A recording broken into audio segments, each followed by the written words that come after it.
You ask Tiger to solve. This deals with linear equations with one unknown. The final result is x equals 5. Let's solve it step by step. Simplify the expression.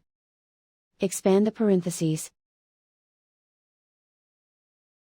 Simplify the arithmetic.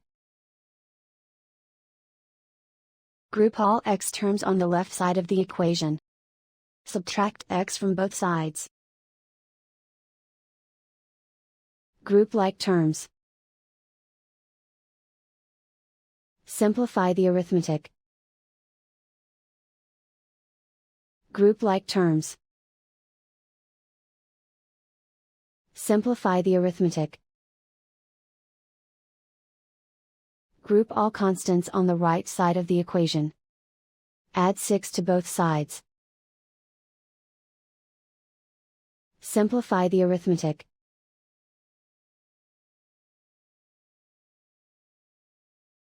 Isolate the x. Divide both sides by 2. Simplify the fraction. Find the greatest common factor of the numerator and denominator.